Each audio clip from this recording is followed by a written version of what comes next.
Okay.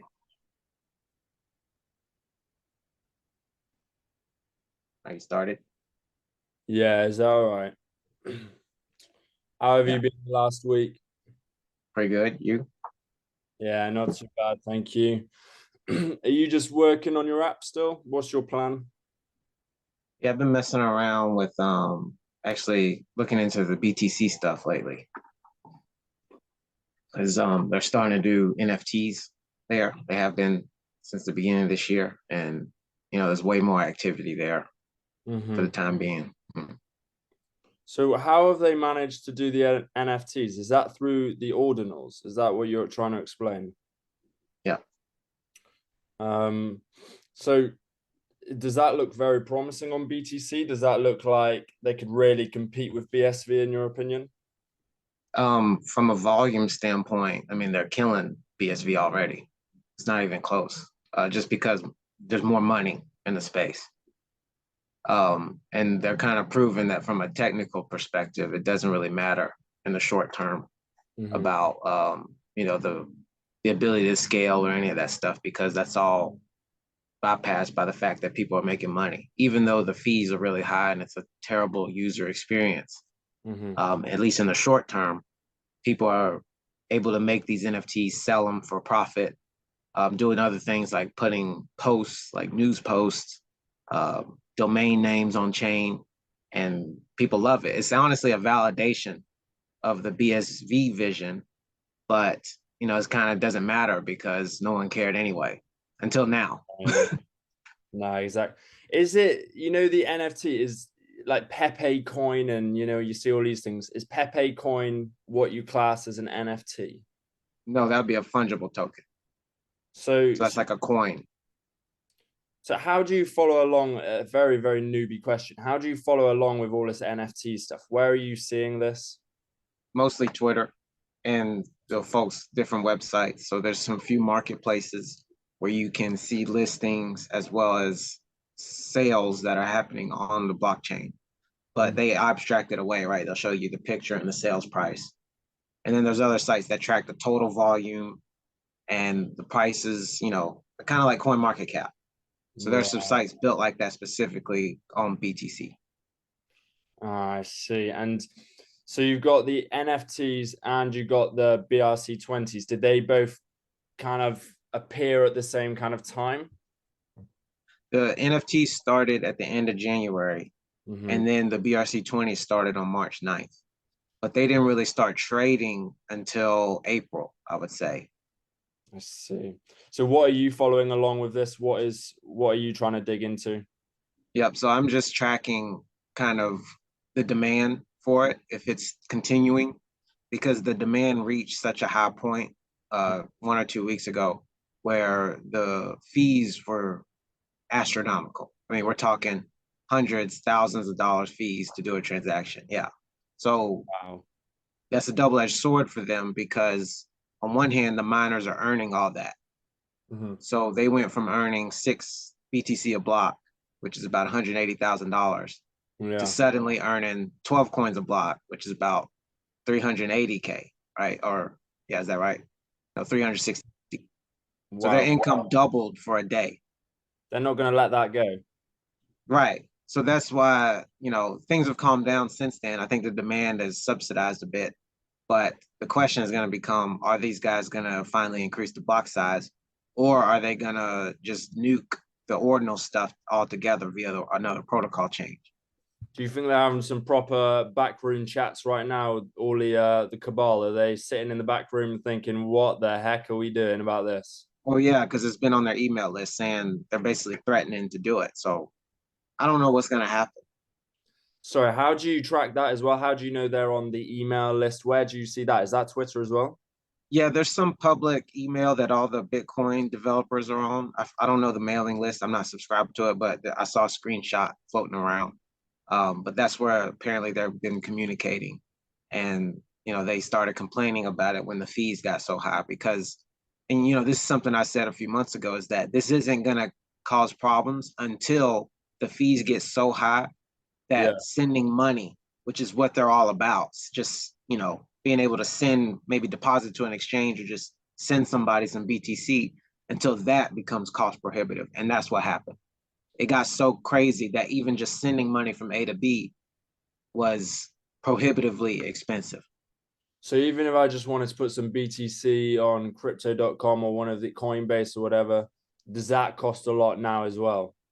Now it's like I said, it's calmed down. But Is it? and Okay. at that point, it was you had to pay a fee, high fee, just like everybody else. It's just that if you were uploading data, you were Mhm. paying even more, and that's where people were getting into the hundreds and thousands in fees.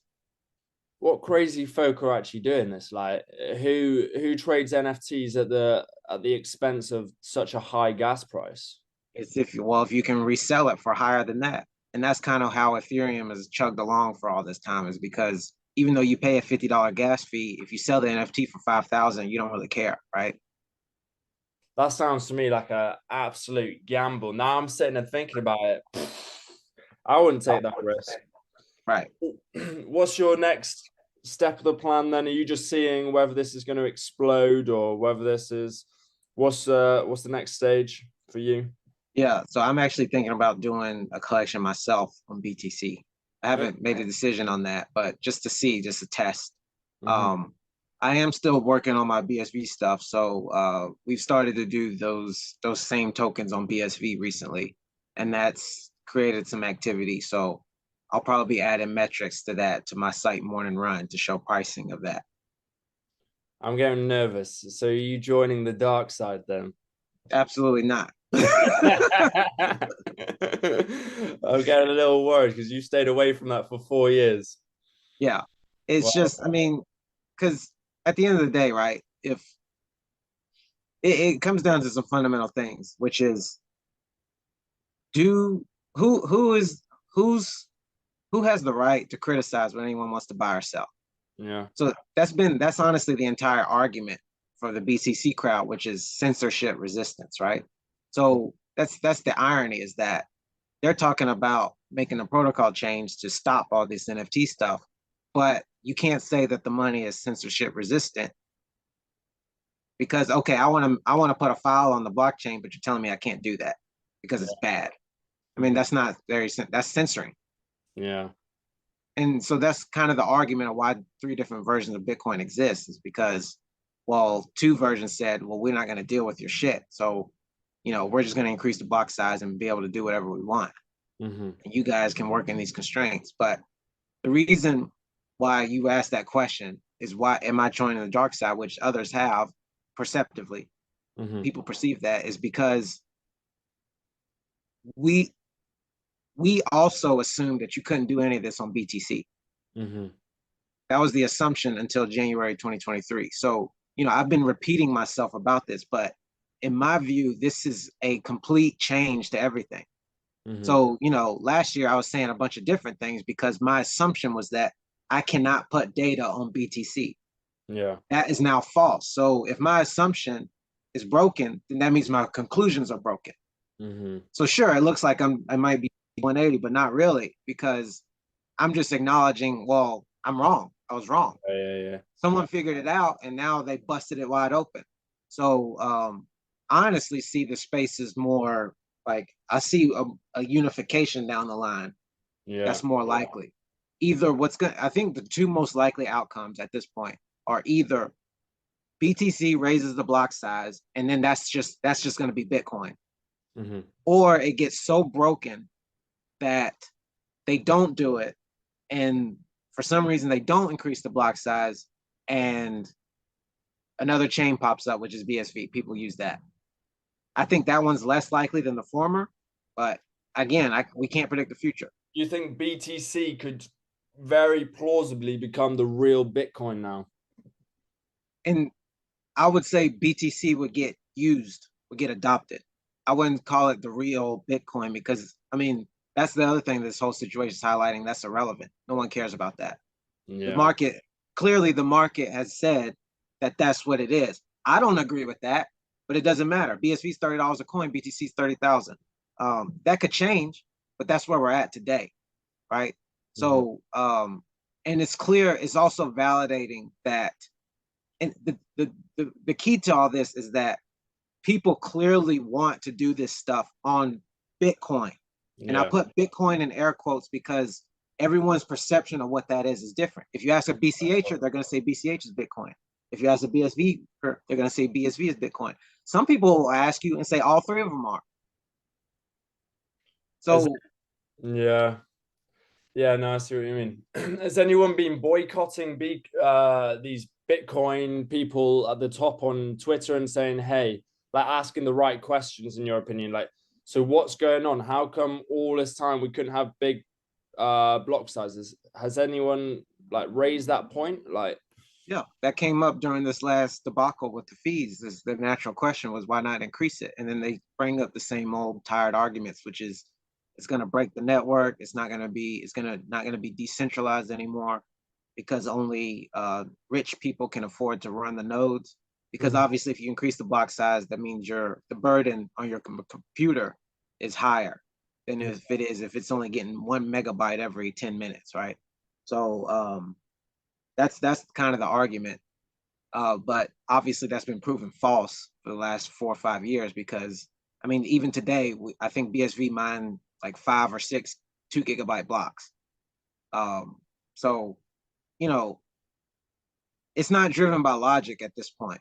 The question is, but again, how much money was made on those, yeah, right? So one of my issues with what that activity is that it doesn't matter if we have 2 gigabyte blocks. How much money are people making? If you look at the blocks, they earn 0.2 BSV, which is $6. Like no one fucking cares about that. yeah, Imagine, like if you told a BTCer you could mine a 2 gigabyte block and earn $6, they would tell you to get out of here. Rightfully so, because they were getting a 1 megabyte block, yet they were earning $360,000, yeah, not six, for processing a block that's what 2,000 times less. So this stuff is like I understand the sound economics, right? I know that it's kind of clown world-ish, but I'm willing to accept the reality that we're in today. Again, I think in the future it's going to look like more what I think it is, which is the block size will increase and the fees will be low because everybody's going to be doing this. But where we're at today is where we're at. And, again, because of this assumption gone, I can't predict. I realize that, this is a change. This is a massive change. What happens if BSV was to pay more for mining the block? Sorry, I'm still trying to wrap my head around that. What happens if miners were incentivized to move over to BSV? Would that change the entire game, or how come they earn so little on BSV? Do you It's mind just because the fees. It's because the fees are very low and there's not really a block size cap. So, but it's not working because there's no demand, right? Like even that activity I told you, it's not, I looked at some of the transactions. I don't think it's not like paying customers, right? Almost every single transaction on BTC is a customer trying to do something, right? No one's making a transaction just to show that they can make a transaction. That's what's been happening on BSV for 5 years. And I'm not saying they should stop. I'm just saying that it doesn't demonstrate anything. In fact, it demonstrates how useless it is because it's not pushing us forward. No one's making any money. In fact, people are losing money. You can make an argument that it costs the miner more to mine that block than the fees that were in the block, right? $6 is nothing. Yeah. I mean, shit, $6 probably get your meal at Chick-fil-A anymore, right? So Exactly. what needs to happen is there has to be incredible demand for these things, but we're just not there yet. Yeah. So you got to have billions and billions of transactions as Craig Wright wants in order to incentivize the miners at all, really. Or speculation on the coin price. Yeah. So who actually runs the BSV miners? Who owns these? And I remember you saying maybe there's only two now, so it's not. I can't remember what the problem with that was. Can you just sort of clear that up for me? Yeah. So there's really only two miners on BSV right now, which is Tall and Gorilla Pool. Tall has probably about 90% of the network, at least last I checked. I could be wrong. Gorilla Pool maybe 10%. So effectively, Tall has control of the network essentially. There's another miner that gives the impression that there's a third called QD link, but they're the same people. So there's really only two miners. You might see someone else come along and win a block occasionally, but for the most part, there's only two. If you were to look at BTC or BCH, you're probably going to see somewhere between 10 and 15 different miners that are winning blocks on occasion. Now, that's varying hash rate, might be somewhere between 30 and 2%, who knows, right? But the distribution, because again, there's way more money to be made, right? The reason it's a problem is because if you have only two, they could collude. I'm not saying that's happening, but that's the incentive, right? Because there's no, it's like if two people were voting, right? This is probably a bad example, but you needed to be, you can't have one having the chance to have 50%, right? If there's only two, that means one has 50%, right? Yeah. Even if it was straight even, that means that they have 50%, meaning all they have to do is work together and they own everything. Whereas if there's a third, you can't do that. You have to get them to come along too. And Yeah. but why would they do that if they know they can beat you somewhere else, right? Maybe it's on hash power or the ability to process more data, whatever. It's like, yeah. So that's what I'm trying to say. So I know and this this sounds quick, real stupid. Sorry. What happens if you own the entire mining network? I know this sounds really novice level to you probably, yeah, but like, no, it's fine. can you change the rules and stuff if Yes, you've got the entire thing? absolutely. So that's what's called a 51% attack. So this has actually happened multiple times on BSV. And it's caused significant problems because the hash rate is so low, because there are no miners. So this happened in 2021, right after the price hit its all-time high around $500. There was a 51% attack and a double spin that caused more exchanges to delist it. So it is absolutely a problem. So I had the mindset that I thought all the exchanges were like colluding against BSV and were trying to delist it because they hated it. But it makes sense if there was a 51% attack, why would the exchanges want BSV on their platforms? Yeah, I that's see. so that's a reasonable look at it. What's the thing, and that's my thing is even though I believe in conspiracies generally, I'm not saying I believe in this one, especially not anymore. But if you can explain something without a conspiracy, then that's probably the reason, right? Because right, like I believe if you ask me about any conspiracy, I'll consider it. That's the mindset I have. Yeah. But I have to be logical and say, well, because usually the conspiracies come up because the main truth doesn't make any sense. In this case, like you just said, well, there's some truth to that. If you just look at it from a pure business standpoint, it's risk from Yeah. keeping that there. And that's why all the exchanges increase the confirmations to like 150, 200 to basically make it unusable, right? Because no one's going to sit there and wait 2 days to deposit some coins, especially I can send you money right now and you'll have it, right? So yeah, that's where we're at. So the 51% attack, sorry, just to reiterate over that, what do they do if once they did the 51% attack, what then happens to the coin itself, or what did the miners do with that power? Yep. So they used it to basically double spend a transaction, So they could meaning, get twice as many payments through. right. So, for example, this is just a very simple use case to kind of explain it. Let's say I'm buying a watermelon from you, right? I'm Mm-hmm. going to send you $2 in Bitcoin. But then I have like I'm a miner, say I'm a miner, but then I can go somewhere down the street and buy two Cokes for $2, spending the same coins, Uh, right? See, I still got the watermelon from you, and then this guy thinks my transaction is valid, so I get Cokes, even though I only spent $2. who actually gets famoosed in that system? Does the guy with the Coke, the selling the Coke, get Oh, screwed? you did. The one who who thought they got paid first get screwed. That's Uh, why I double spend. I see. Okay. And what does that look like on the blockchain? If you go and inspect the blockchain, does that appear as like is there an empty block or an extra block, or how does So that look like when you inspect so it? there's two sources of truth. So the first blockchain has the spend from me to you in it, and you think it's valid because that's what's on the blockchain. But then the miner just changes the ledger. They roll it back and mine a new block with their other transaction in it. So yours never actually happened, but you gave up your product. I see. So the first chain is just voided. No one else can ever see that again or add another block to it. And then the second one is the corrected one. Yeah. Right. Okay, I see.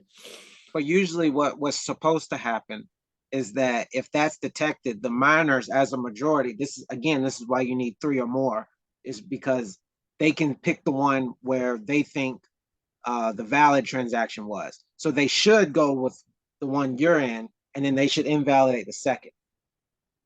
Okay.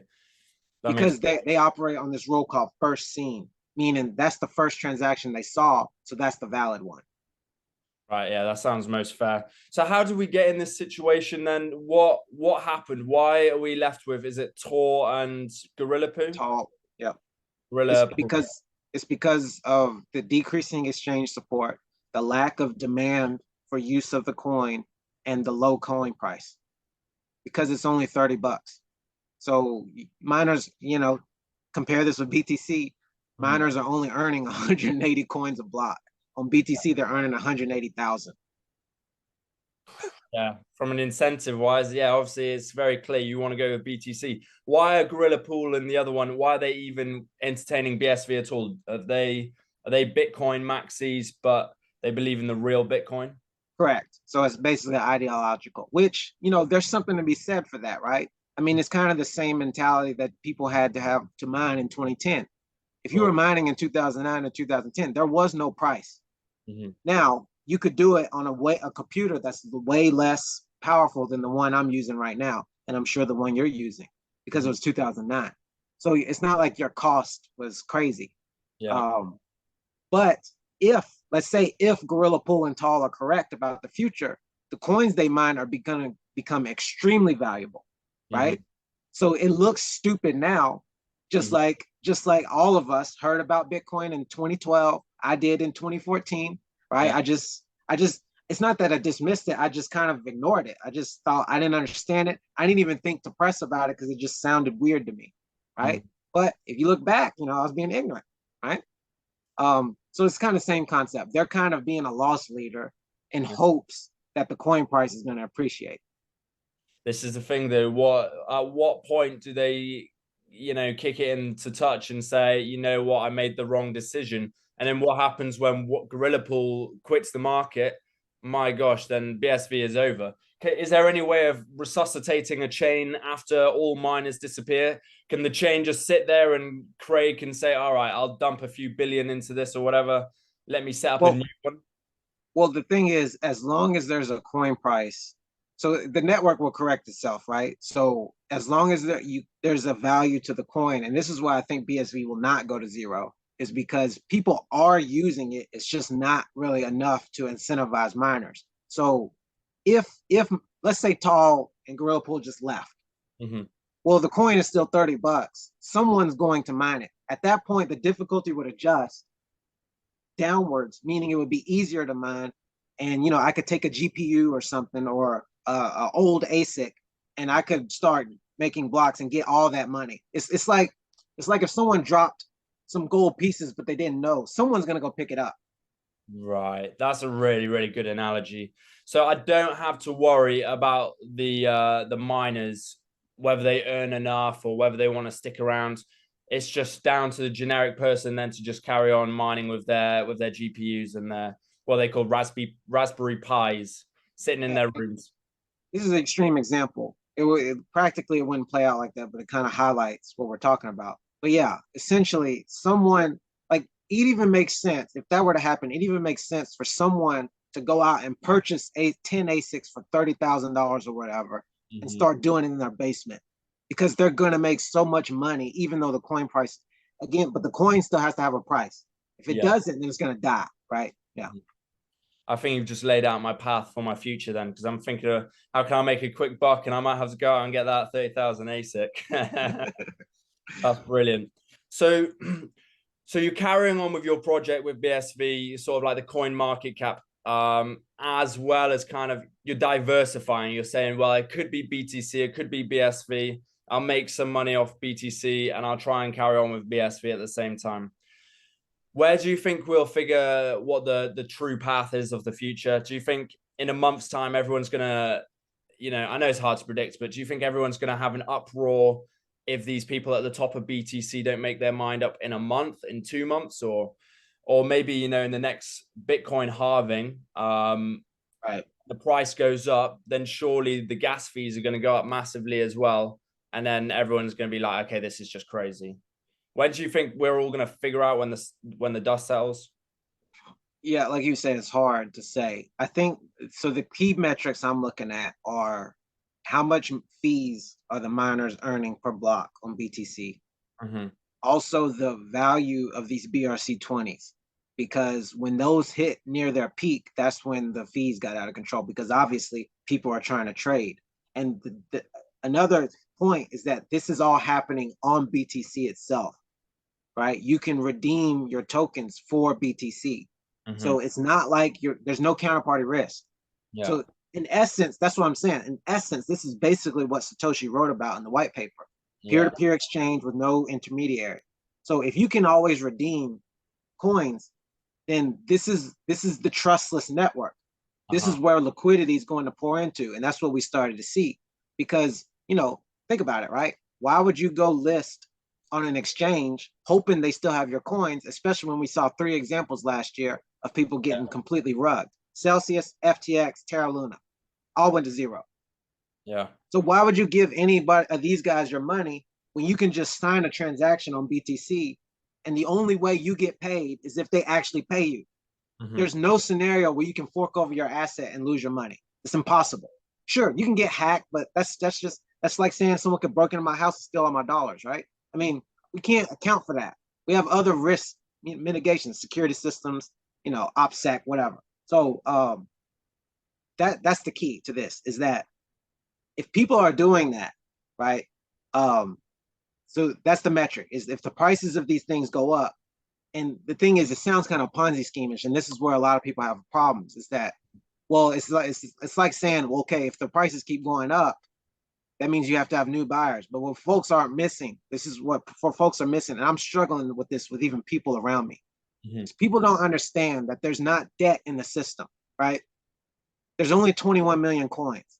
Mm-hmm. There's 2.1 million quadrillion Satoshis, right? Yeah. It's deflationary.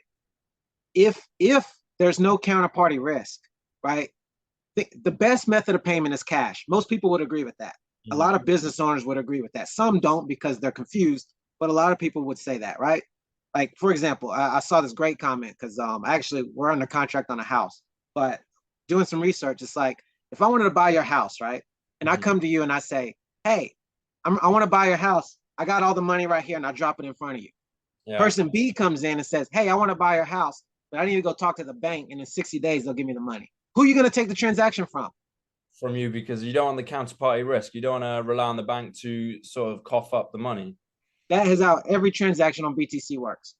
So why would money be in that system, especially, and the timing is not coincidental. Silicon Valley Bank, First Republic Bank, you're having banks fail, and the government is saying everything's fine. It's not fine. No, it's not. The reason is because the system is collapsing, but they want to appease everyone and say, oh, it's okay. It's okay. It's not okay. So all that money that exists, all the debt that exists, mm-hmm. is going to flow to this layer because there's no counterparty risk.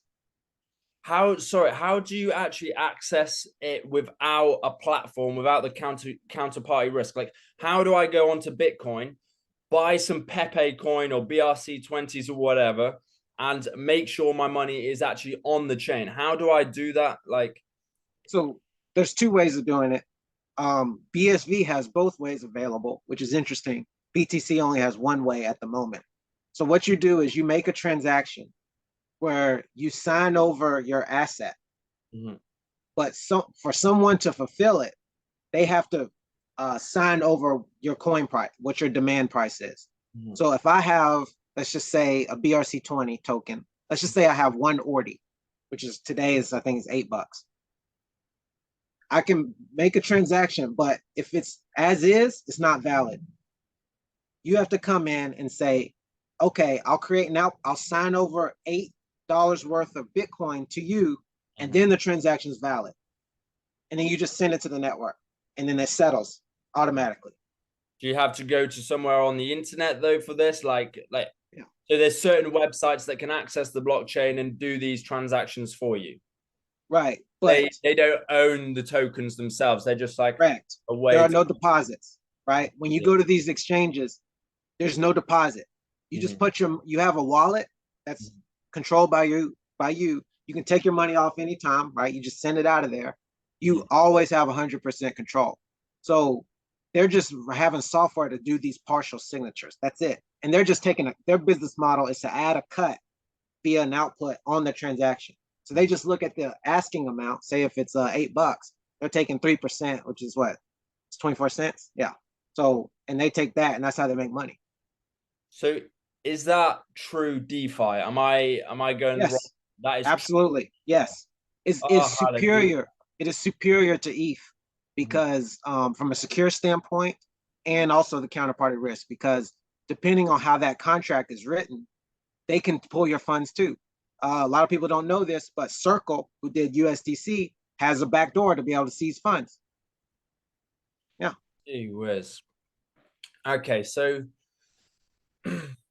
so you think, where would you put the thing is, I was looking online, and the way I can tell, like what I'm observing, is that anyone can make these tokens as BRC20s on BTC.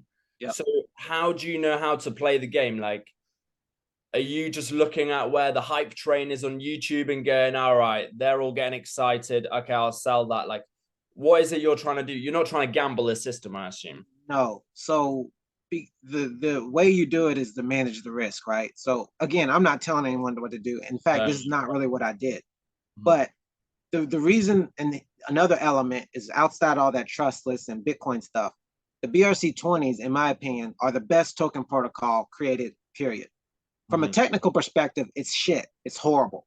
But from an incentives and economic perspective, it is best. The reason is because you can have, it's like this idea of a vending machine. And actually Satoshi Nakamoto wrote about this early days after he launched the software, is the idea of putting a quarter into a machine and getting something back.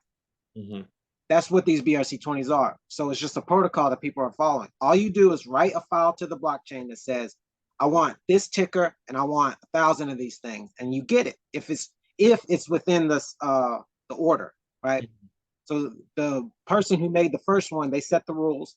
They say, okay, 21 million, you can mint 1,000 at a time. So the first 21,000 are valid, right? So again, no risk, no counterparty risk. Your only risk is the transaction fee. You're not buying anything. So when they first happened, people were minting these things for pennies or $1. So no one's going to cry about losing $1. It's when someone does an ICO and they pay $50 for 1,000 coins. That's when you have problems, because now you have risk, right? You just paid somebody in hopes for something. Honestly, you have a security too, because they're selling you something, right? It's different than these things are just out there and people are just making them, right? There's no issuer, right? Like just because you deployed it, you didn't tell someone to go mint it. And that's all on the blockchain. These are all signed, right? So it's completely different. It's like mining gold. Seriously, it's just people are saying, okay, this has some value. So what you're saying is to create these tokens, like if there was a savvy person, create these tokens, zero risk, but then you have to have a use case for them, surely, you know, like in order to say, come buy my 21 million tokens, blah, blah, blah. You need to have a purpose or a use case for them, no? Well, that's the part. No one's saying that. Some people are doing that, surely. Some people are deploying them and minting them to themselves. But that's nothing new. People have been doing that on ETH, on BSV, on Solana. People have been doing that forever. But what folks haven't been doing is this open mint, where it's just first come, first serve. There's, like I said, the guy, whoever made it, he doesn't have all of them. He might have zero, because he has to mint with everybody else. So it's completely fair. Of course, it depends on how the contract was deployed, but so it's not like the guy saying go buy. No, people are just deciding after the fact to trade these things. Yeah. Does it have to have a use case? Frankly, man, in my opinion, people asking that, they're missing the point. We're in a new era, right? Mhm. People in the 90s said that I would never have to use email because I got fax machines, Mhm. right? Um, for us to sit there and say these things must have a value. No, again, it goes back to what I said at the beginning. Who is anyone to tell what someone should be buying and selling? Is it sustainable? That's a separate question. It's frankly, it's irrelevant because money's being made. We Mhm. can't be asking these questions after $1 billion is pumped into this stuff. It's silly. It just looks stupid. Where does the $1 billion go though? Which one of these BRC20s does the money go? Does it go to Audi? Does it go to Pepe? Does it go to Joshua Coin? Like, surely there's got to be a preference for why people put $1 billion into one coin as opposed to another BRC20. Yep. So at the top, it was cumulatively it was $1 billion. I think today it's like 200 million because of they've gone back to reality, so to speak. Already had half of that, so it had $500 million into it because it was the first. Mm-hmm. And that's kind of the whole mantra. Frankly, it's embedded in the technology and in the incentives. If you mine a block in 2009, you got 50 Bitcoins, right? First is first.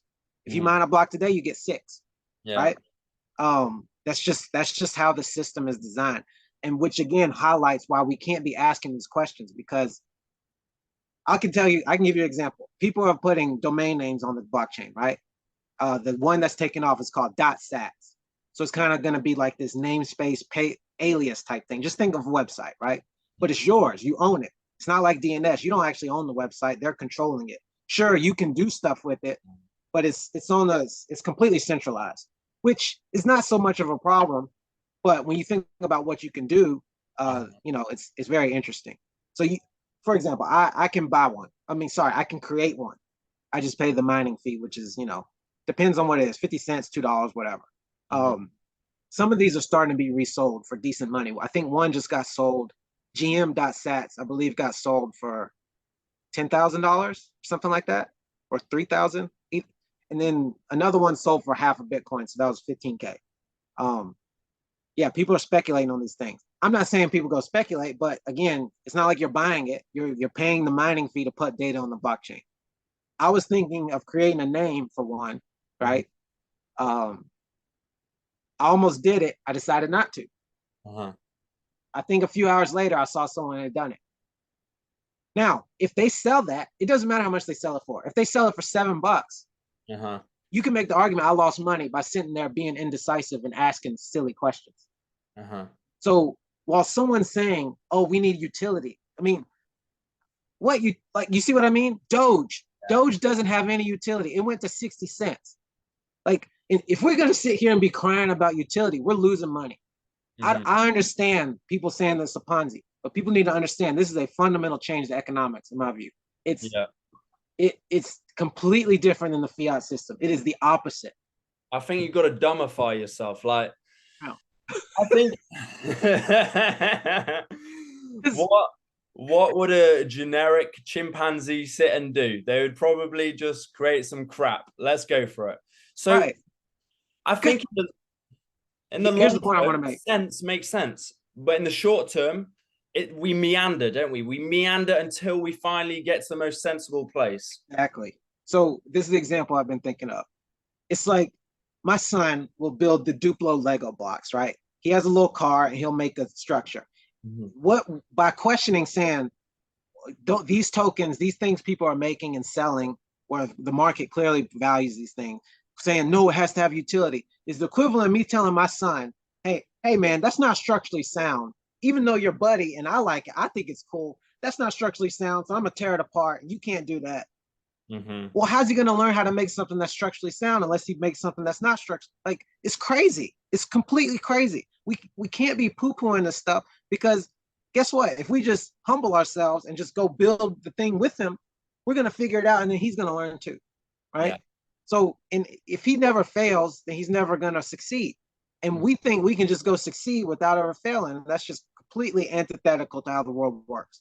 So and it's proven. It's been 15 years. The number one use case of crypto has been trading shit coins, full stop, and NFTs. So that's what we need to do. I know before I thought the JPEGs was dead, like the pure JPEGs, but you know what? I didn't think they could be done on Bitcoin. I also didn't think they would have a global serial number, which is also super interesting. So that's another reason the Ordinals is because they have globally recognized serial number. And, this concept is starting to go mainstream because the trading card games are getting into that.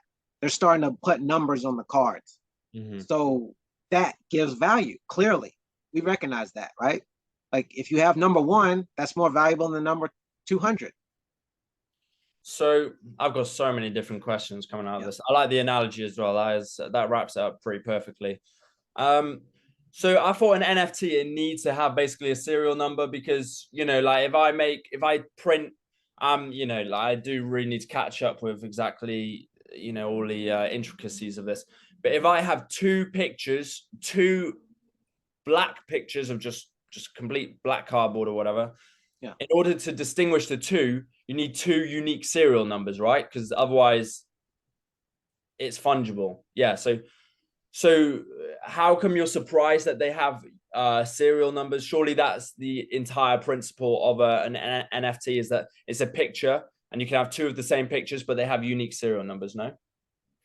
They do, in the sense of the transaction ID. So that's a hash of the transaction. And, if it's in the blockchain first, that's kind of proof that it's not necessarily proof that you were the first, but it's proof that that's the first one publicly existing on the blockchain. What Ordinals is doing is they're having a protocol for saying, okay, the first to follow this protocol and be in the chain gets serial number 0. Mm-hmm. And then the next one gets 1, and then 2. And then people recognize that. So it's not just a hash. Like, if I give you a 64-digit serial number, you're going to be like, okay, that's a unique identifier, but that's not valuable.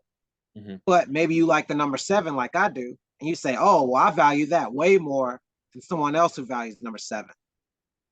Or if you have number 777, you see what I mean? Or if you have number 100 or number 1 million.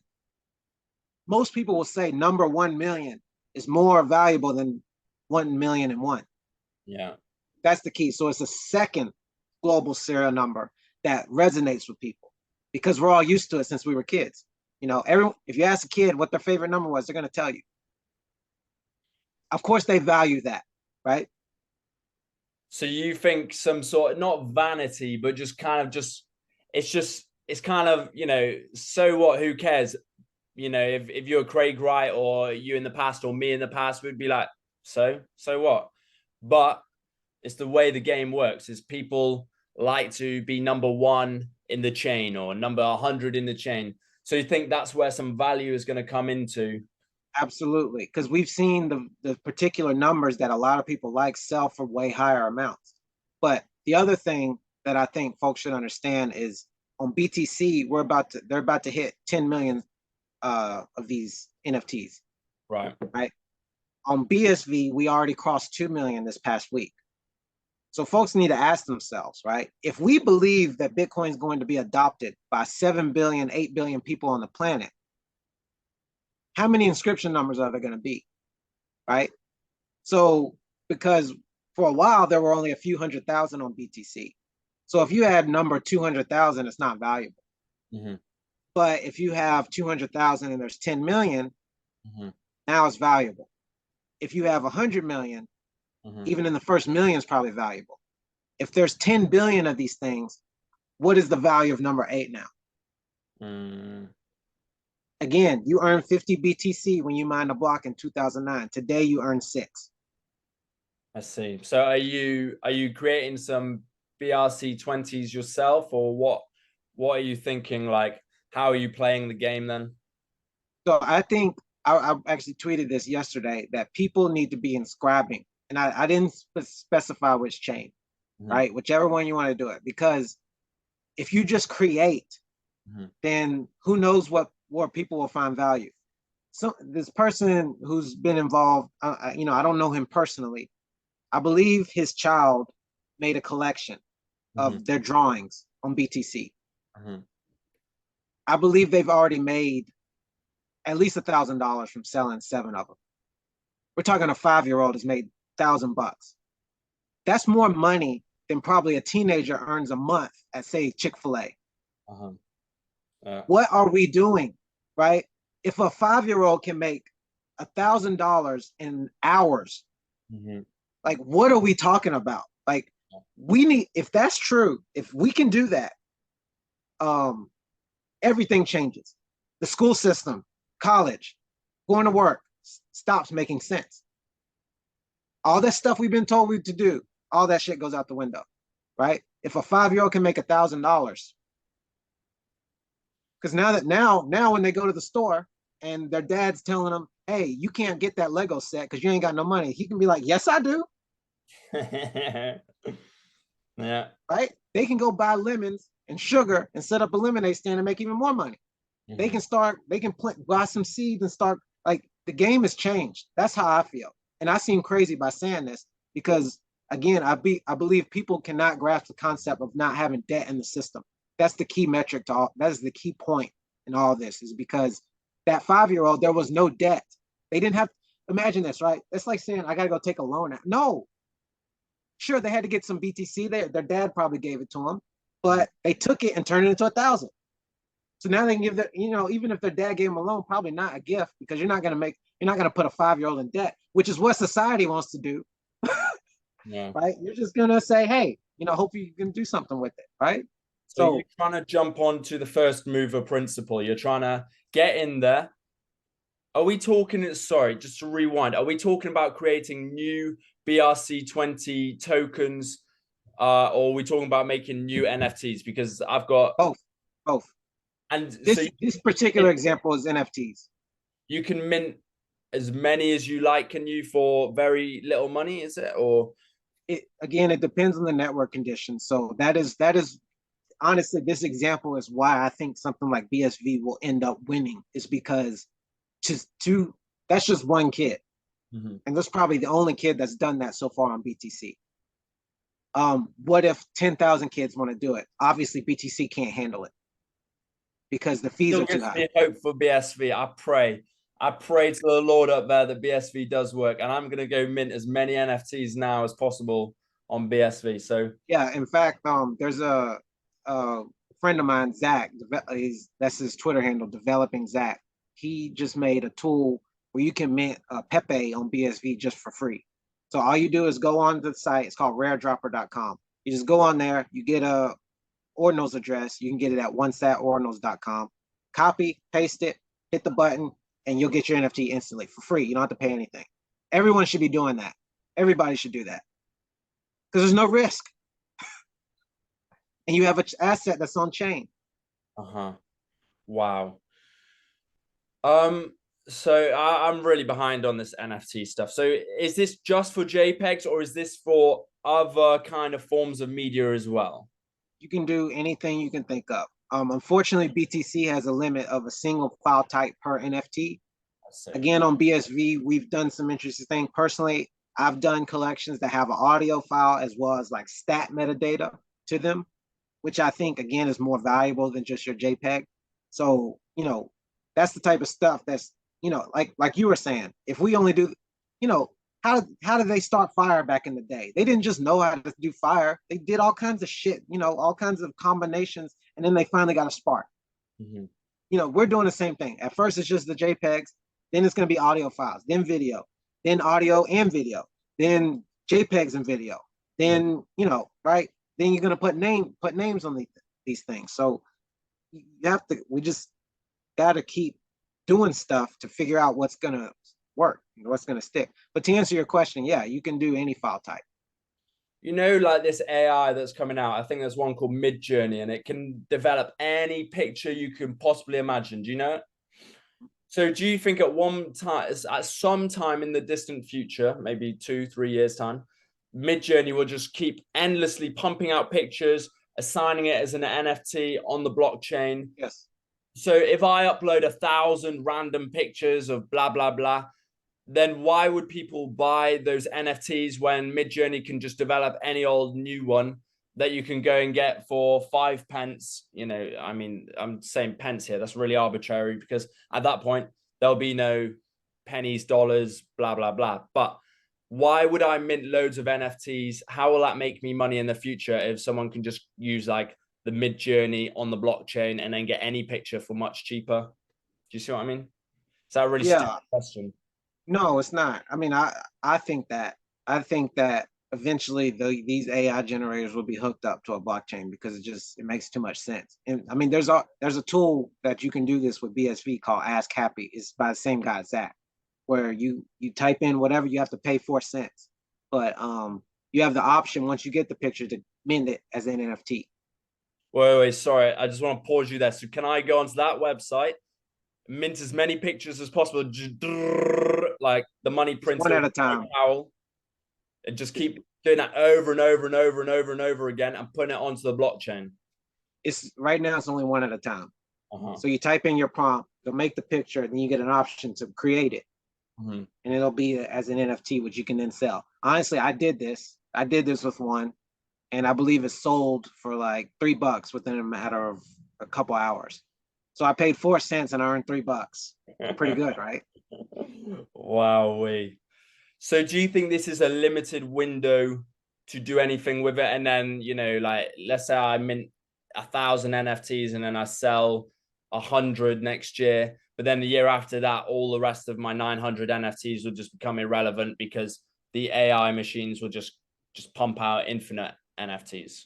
Well, I mean, I can already tell you, I mean, I've used Midjourney very little compared to other people.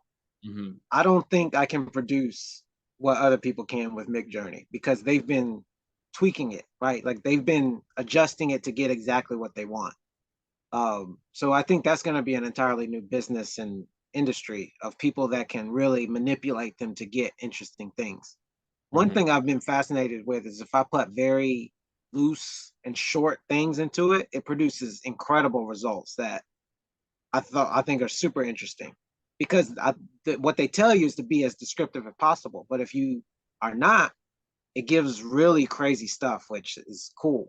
But yeah, so I don't believe that things are going to get obsolete by people using it more. I think it'll just get better and better as more people use it. I'm just still struggling. Like, I think it's because I'm a little bit behind with the NFTs. I'm just still struggling to understand why people buy NFTs. If we can all create new NFTs, why do people then? Where is the market? My monkey brain is really struggling to understand this. So you can create an NFT for 4 cents. Why has someone come and bought it for $3 if they can just go and make their own NFT? Because they probably cannot make the same. And also, as we said, if it's in the chain already, then it was first. So someone could copy me, sure. They could right click download, which is what the critics say. But if they put it in the chain, they're second. I have evidence that mine was first and a timestamp. Especially if we're ordinals, it's an earlier serial number too. Right. It's going to be number 200 instead of number 300. So everyone's going to see that, okay, this one was first. Now, that doesn't mean it's legit because I could have stole it from the guy before he put it on chain. But I guess that example highlights the entire point, which is we got to move fast. Because if you're slow, you're going to lose. So you think if there's two identical pictures, people are just going to always just automatically resort to the first picture that was on the chain? Not necessarily, but most likely. I see. So yes, people can produce more NFTs, but it's just all down to the order at which they were uploaded. So, if it's the order, it's what is it? What kind of picture is it? Is it a picture that we've never seen before? In most cases, it is. Because you can do an easy check, right? Google gives you that tool to search the internet for this image, right? That'll tell you if it's a copy or not, if it's original. Most times, sometimes it doesn't always pick it up. But it's also who made it. Yeah. That's another critical thing that we don't have yet is that if we start linking pseudo identities to this stuff, when someone who who it is makes an NFT, the market's going to put incredible value on that, especially if they have a track record of whoever. For example, the guys you've seen the Bored Apes, right? They did an Ordinals thing and it sold out. It went crazy. It wouldn't have done that if it wasn't them. You see what I mean? Yeah. What I'm gonna maybe give away a huge money earner to the world here. What about if you just put on every single meme that exists on the internet onto BSV? Then in 5 years' time, BSV works out, and you're in the first million NFTs to be produced. Memes. Everyone loves to use memes. Do you see what I mean? I would say instead of you could do that, but that might work out. I would say if you make your own, that's even better. So Right. that's a great idea if you make your own and then put them on, because then they're yours. You know that you're the original versus, taking old ones or whatever. But yeah, I mean, take the ones that exist, but populate them with something. Like make one, with your own text and then do that. Absolutely. How do you think there's going to be massive like legal issues in the future where people just put on, photos and stuff that was created by other people onto the blockchain? It's going to be millions upon millions of pictures. It's very, very hard to police this kind of thing. Right. Right. How does one envision that? Has Craig Wright ever talked about this? Because I know Craig loves to permutate through every thought that's probably ever existed. Yeah, he has. How do you police this? He has a very different tune the last 6 years than when he did address this particular issue. But when he did, he basically said if it gets too big, then no one can stop it. That's why I was set, because in my mind, it's a gray area thing. It's like, okay, Jack, that's a bit naughty to put some of other people's memes onto the blockchain. But what are they going to do about it? Like, if I put on those memes, who's gonna and I bugger off to Southeast Asia, what are they gonna do about that? Yeah, I mean, unless they have some type of protection. I mean, I know there was a case with that one with the girl looking with the fire. I was literally thinking of that picture. Yeah, so that's the one that had some issues. But I mean, I don't remember the details, but I believe it was because someone was monetizing it. Yeah, but did they actually, I don't know who won that case, but did the people who made it have the legal rights to even protect it, right? Because just because you put a picture on the internet, I mean, for example, if you do it on Twitter, they're going to say it's theirs. So it just depends. There's so many circumstances around it. Yeah. Yeah. Because this is where I think but to get around it, it should be as original as possible. Yeah. Yeah, of course. No, that makes sense. I'm showing my true colors here by exposing myself and even querying it. But I'm just thinking, the legal system can't become that saturated with petty things like who owns this picture, who, you have to go back so far. Like you say, someone could have put it on Twitter, but then the guy who put it on Twitter, his mate could have made it 3 years before that. It's very, very difficult to monitor. And I can only, this is a really abstract thought, but I can only imagine the way it could be policed is if you have AI legal system, where it's automated with a robot that's so highly intelligent. Until that day arrives, I can't imagine the legal justice system is going to go, all right, come in, all rise, jury. What do you think? It's just stupid. It's real. It is, yeah. Yeah. So what are you thinking now? Are you every day when you get a spare minute, are you just uploading things like making new NFTs, or are you thinking that's a bit redundant, or are you debating it in your mind? What are you thinking? Yeah, so I am putting stuff on BSV because it's so cheap. Selectively, I'm doing stuff on BTC because of the fees. Yeah. Because basically I want as low risk as possible. That way, if I can't make money on whatever I'm doing on BTC, that I'm not losing, right? Yeah. So that's why I've put off a collection. But I can tell you again, if I had done a collection when I originally wanted to, it would have been below 500,000. And now it's not, it might not even be in the first 10 million. So things move so fast. It's so fast. You gotta, as soon as you get a thought, you need to just act on it. I'm feeling frustrated for you. Right? I mean, that's what's hard to communicate, but that is the nature of the system. It is embedded in it from the beginning. Right? So yeah, so BTC selectively because of the fees. BSV, honestly, people should be doing whatever they can think of because it costs nothing. Yeah. If you mint one of those Pepes, even if you sell it for 1 penny, your returns are astronomical because it costs 40 sats, and you're gonna make 30,000 sats, right? So, and then the thing is, you can take that 30,000 sats and do a lot more. Now you can make, 2,000 pictures, or you can go post on Twitch, or you can, use Relay. You can do all sorts of stuff. So, this is the mentality folks need to have. So yeah, that's the way I'm looking at it.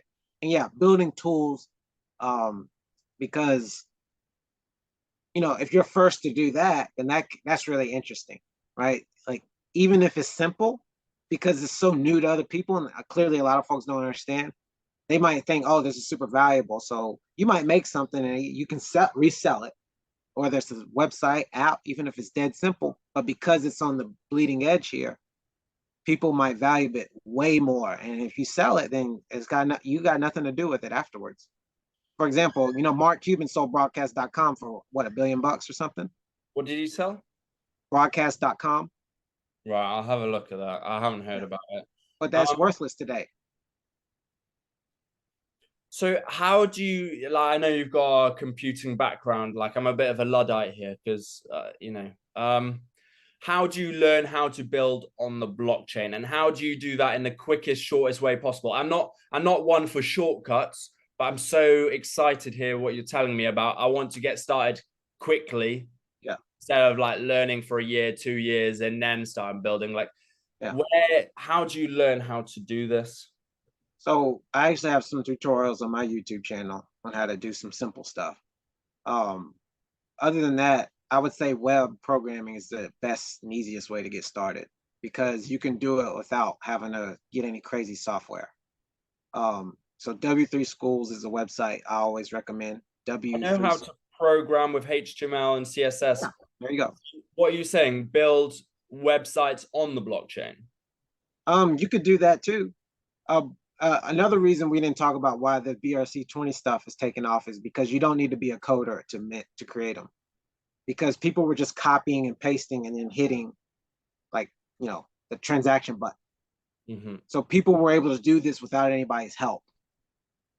So people were able to create with, no complexity, right? Mm-hmm. So, I mean, honestly, especially with the Midjourney stuff, it's getting to the point where to make money with this stuff, you don't even need to know how to code. If you're going to create, right? If you're going to make, JPEGs or BRC20s or text files or whatever, or, just get you some .sats names, all you need is the BTC or whatever to pay the fee, right? So to mint the BSV20s, the tokens on there, you just need to fill the form out and hit mint and pay the 40 sats. Mm-hmm. So it could be as simple as making a token that's with an interesting emoji combination, and then see if people do it, and then people start trading this stuff, and it just takes off. It sounds like, if you told me about this a year ago, I'd be like, this is a Ponzi scheme, get off the call, because it sounds too crazy. So with the HTML and CSS knowledge, what am I creating on BSV? Like, where am I going? What's the next 5 steps I need to do what you're telling me about? Because I'm missing steps in my brain. You should learn JavaScript. Yeah. So then you could do that vaguely, jQuery and all that. Yeah. So just that type of stuff, like how to change it, how to make requests to get data, that sort of stuff. So I'm coding that, on Dreamweaver's really old, but I used to use Notepad++ when I was 15-year-old in my room, doing that for hours and hours. And then where do I put that code? Just straight onto the blockchain. You can if you want to, or you get a domain and host a website. So you're saying, so is the internet basically going to be put onto the blockchain? So you're going to have lots of websites on lots of different NFTs. Is that? That might happen. Some people believe that. I'm not sold on that idea. But people have definitely put websites on a blockchain for sure. Mm-hmm. Okay. Yeah. So you're saying about learn jQuery, like JavaScript and stuff. But then what do you do with that JavaScript? I'm still missing that link. What do you do with that JavaScript now to? So that's how you can build the transactions, right? If you learn some of the Bitcoin stuff, which a lot of these, there's some coding libraries that take away the technicals for you. So you're just saying, transaction sign with a private key, whatever. Mm-hmm. So one example, this would take a while to learn, but you could build an exchange, right? In the way that we spoke about earlier, where you're just taking cuts of the trades, right? You could do stuff like that. You can make your own website like what Zach did to Mint, whatever, to just allow people. And then if you want, you take a cut or not. I mean, there's just so many things. It's really just depends on what you want to do. Like someone put a way to search the inscriptions on BSV. They put that on the chain. So you look up that transaction and you can search for inscription numbers. And right. I'm pretty sure that guy could sell that web page. If he sold that ordinal, he would probably make a good amount of money. But should he sell it? I don't know. That's the thing. I would be tempted to just sit, like, create loads and loads and loads of things, have just a normal little job, chill out in Southeast Asia where it's real cheap, just chill out there until it all. Do you know what I mean? I'm not really one for a quick buck. I'm real happy just to have faith in what I believe in, like you're doing. I really respect that. Like, who cares about a little pump and dump and a Ponzi scheme? I'd rather know that something's actually useful. Yeah. I'm just one thing I'm missing. Sorry, one thing I'm missing on is, okay, so I know the JavaScript. How do you put it onto the blockchain? Like, how do you, let's say I've created that search function. I really do need to just go and watch some YouTube videos because, you're telling me stuff here that I can go and find out myself. But is it very easy to put that on the blockchain? Yeah. So when you go to upload it, you could go to, say, once@ordinals.com and just drag and drop your HTML file. That's it. I see. That's all yes, brilliant. So I have the knowledge of how to code. Can just make some little tools, just, would you call it a SaaS product? Is that No, I mean, it could be. It could be. Yeah. So just little helpful tools and stuff, nothing too complicated. I could even use ChatGPT to help me out maybe.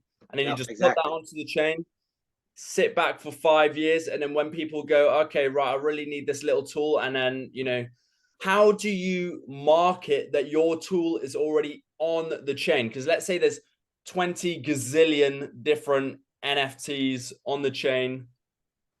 How do they know to come to mine? What will probably happen, which doesn't exist yet, is you'll have different markets or listing pages for different data types. That's what I want to make that thing. Whatever, that's exactly it. A little marketplace so people can find it. You right now, what you could do is you can make one that only shows all the HTML ordinals, inscriptions. That's really useful because right now I'm thinking, by the sounds of it, there's going to be a gazillion ordinals. Yeah. And how am I going to find Joshua's ordinal that can help me with this product?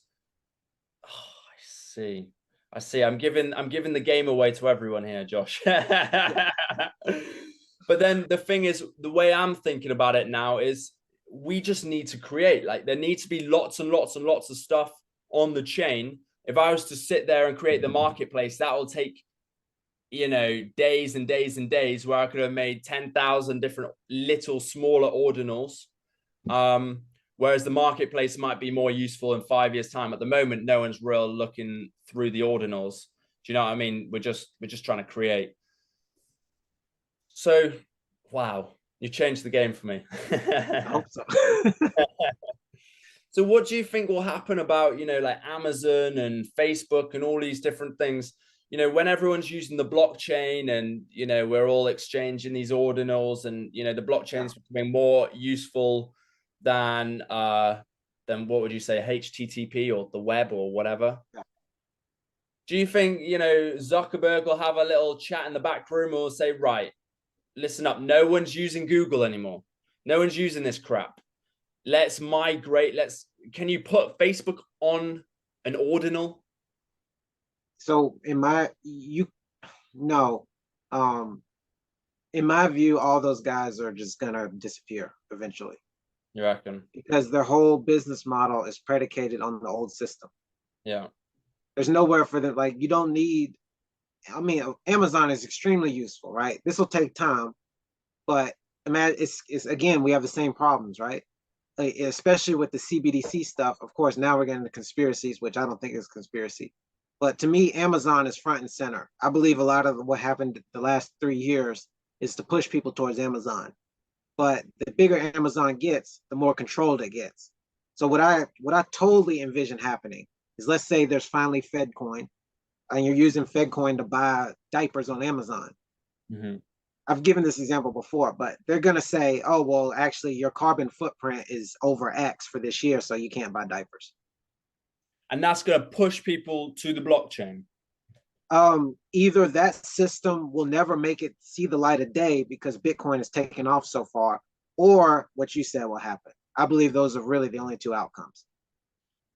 Imagine, right? You're sitting here and you're thinking, right, Fed coins rolled out. People take a lot of crap. They really do. I think like people need to be squeezed so hard before they actually change. Do you know what I mean? Yeah. Everyone's just going dump to dump to dump to dump But straight into the cattle shed to get slaughtered. And but if one point I wanted to make to harp it, because I kind of went on a tangent there. To get more concrete in that example, is it comes down to this, right?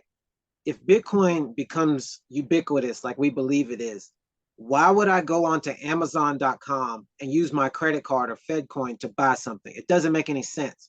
I'm going to go find whoever has that product and I'm going to give them the hardest money on earth because that's what they're going to take.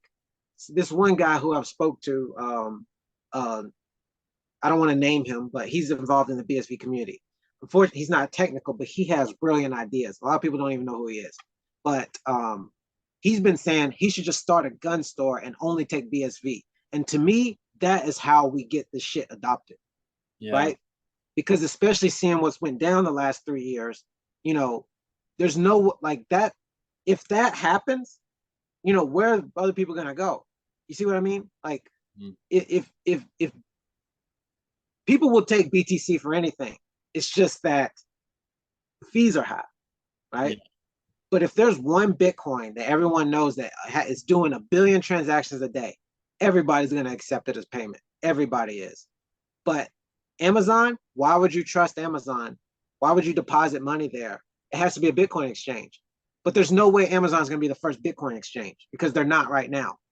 I mean, Bitcoin exchanges already exist. They're fully WEF integrated, aren't they? So they're never going to accept. They're never going to do it. There's no future where where an incumbent big tech company is the first on Bitcoin. Never going to happen. Can I propose, right? Do you think maybe, the people at the top in BTC said, right, Fed now is coming out and people are buying BTC left, right, and center. But we also need to obliterate BTC so that people can't use that as an alternative currency. Right. Yeah. What can we do to make the gas prices really high to make it an implausible future technology as a, alternative cash? Right. Let's just create ordinals. And they go, oops, oh no. They pretend like the ordinals was all by accident and they weren't in control. But it's the perfect way to raise gas prices. It's the perfect way to, as long as they don't increase the block size, everyone's thinking, oh, BTC, brilliant. And then they all slush all their money into BTC. Now no one can use it as an alternative cash. Like, well, what's your perfect way of double destroying people? Well, what you just described is already what happened over the last 6 years, right? They put a block, they did exactly what you just said. I do think Ordinals is it is not expected because that's why they're freaking out about it. And the other thing is that the centralized exchanges are lagging for this. They're not really involved at all. Some of them have listed some of the BRC20s, but that's about it. So they're slow. We're talking to people that trade cryptos. They're late. They're late. I don't think the exchanges are really, front and center of the central planners. They're maybe like, if you look at the hierarchy, maybe JP Morgan's got all the Bitcoin, and then then you've got these crypto exchanges that are second in line. But JP Morgan doesn't care about the exchanges. If JP Morgan had to sit around the round table and think, right, Fed now is coming out, people are buying BTC as an alternative currency. How can we destroy BTC so people can't use it and everyone has to be on ramp to Fed now? Then creating the ordinals is perfect, combined with not expanding the block size, because with the Ordinals, it's a great technology, but it has increased the gas prices exponentially. So, you know, JP Morgan doesn't want the crypto exchanges. They don't care about them. You know, like, who cares about the crypto exchanges? Who cares about if the CEO of crypto.com makes money or not? Like, they don't care. So destroy the crypto exchanges, create huge gas prices while everyone's trying to have alternative currency. It's a win-win-win. Like I know you're saying, oh, they were surprised about the Ordinals, but we don't know truly whether it was planned or not. Like, surely they've got very, very smart people up there that know exactly what to do. I think it was not because it they explicitly banned this type of stuff in BTC before. That's why. So they already shut it down. So if it wasn't planned, then why would you see what I mean? Also the reaction of the developers themselves. I mean, they're freaking out. Yeah. I don't think they would behave that way if it was planned. Also, the problem is it's the more people that make money, the more of a problem it's going to be, because the demand will get to a point where it must break. Just to clarify, if they don't increase the block size though, and ordinals become really popular on BTC, surely it implodes. Yes. But what my point is, all that creativity has to go somewhere. It's not just going to stop. That would be like saying we humans stopped at the car. They're not going to stop. They're going to find a way, just like how Ordinals found a way. But if you were a central planner, would you not try to obliterate BTC and BSV? So BSV, in the central planner's mind, no longer is on a single exchange, really. So they think, okay, that's all right. Destroyed in court time and time again. And then BTC, the gas prices are just going to go through the roof. So to a central planner, are they not sitting there thinking, brilliant, alternative currencies really are on a death spiral? I would argue that happened before Ordinals. That already took place. In what way? Because that's what BTC was. It was completely hampered. It was a high price, but that was it. You couldn't do anything with it. Everything, I mean, just it was, other than the price, it was a complete failure. And that's what most mainstream media believe, is that it was just this Ponzi scheme, which I thought too. It's just this pet digital rock that they say is digital gold, doesn't do anything. No one's making money with it other than if you buy early and sell later for a higher price. No one's creating. But this is, I've been saying that Ordi specifically, the first BRC20, is the black swan. It's like what happened in 2008. It's that, you know, this changes everything, because the fundamental assumption that everyone held was that BTC was just not technically capable of allowing people to create, but that's clearly not true anymore. So everything's changed. All the stuff they've done up until now, it doesn't matter. Like all this stuff that happened with BSV and BCH is because BTC had these controls, and now they don't have them anymore. So that's why it's all busted wide open. We have no idea what's going to happen at this point, because it's not in the planner's control, and you can't plan. You can only plan to a degree. After that, it just breaks. What do you think all the moon boys are saying right now? Like, I haven't really seen an awful lot. I've heard you talking about Audis. What do you reckon? Have you ever seen the moon boys, like BitBoy? Oh yeah. And what are they thinking? Are they getting excited or nervous? They're trying to just capitalize like the grifters they are. So, you know, they're doing the thing where they mint them to themselves and then they distribute, which that's not interesting, because that's not why this took off. It took off for the opposite reason. It was completely open. ICOs right now. Yeah, that's what they're trying to do. So they're saying, I'll create, you know, Bitcoin, and I'll mint them all to myself, and then I'll sell them, or I'll distribute them, and, you know, probably allocating the same type of BS, which is why people call it a Ponzi, right? It's because other people have a huge amount that they can just dump on. So they let you trade against X amount and bid up the price, and then they use you as the exit liquidity, right? Like that's how the stocks work. That's how equities work, right? When people IPO, the stock's already distributed. They give the public this little tiny sliver to trade against, and then they come in and dump on them. Like Coinbase, CEO Coinbase has been doing this shit for 2 years, right? They IPO'd, he just dumps on everybody. With the BRC20s, and that's the difference. It's not that, man. Like you can see the distribution. Sure, you can say people have control over multiple addresses, whatever, man. Like no one, when people minted, they had no idea it was going to be $1 billion 60 days later. So this whole mindset is just, I've been calling it broke folks mentality, because that's what it is. It's like when someone did that 2 months ago, they had no idea. When Satoshi launched Bitcoin, he had no idea that it was going to be $60,000 in 2022, right? So it's easy for us to look back and say, oh, Satoshi was a genius. But it's really messed up for us to say that, because he had no clue. And that's why I'm a maximalist, because I hate every single altcoin, because they were all created under a sin, in my view. Greed, jealousy, whatever. Mostly greed, because they said, oh, well, I don't have enough Bitcoin, so I'm going to make my own coin and give myself. Every single coin did that, almost. There's exceptions, but almost every single coin, Vitalik has a ton of ETH. It wasn't open, right? It's a security, full stop. He allocated a huge percentage for himself. Satoshi didn't do that, man. One could have mined in 09. Sure, he mined a bunch because he made it. So he took advantage. Just like if you deploy a BRC20, surely you're going to mint some, but if you mint too much, you kill the system. So that's the point I've been trying to make. I feel like at some point, the fools get fooled. So I think on one hand, you're a donut for buying these things that these criminals created. And on the other hand, I'm thinking at some point, these guys have to get hit hard for their Ponzi schemes. There's two kind of forces happening here.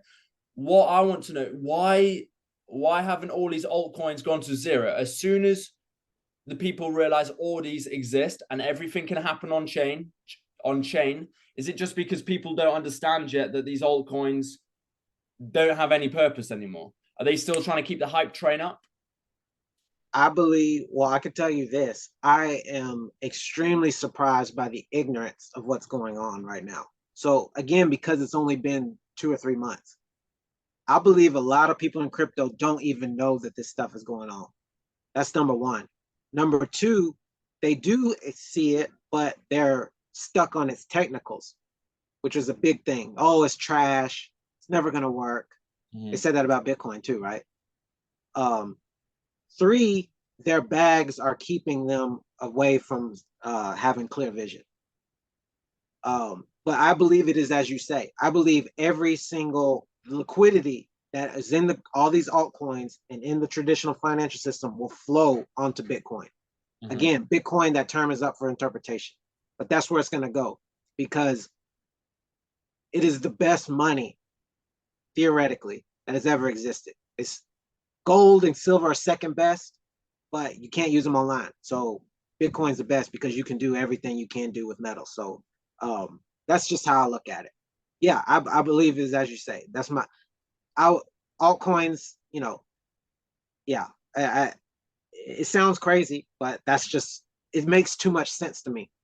Yeah, no, I agree with you.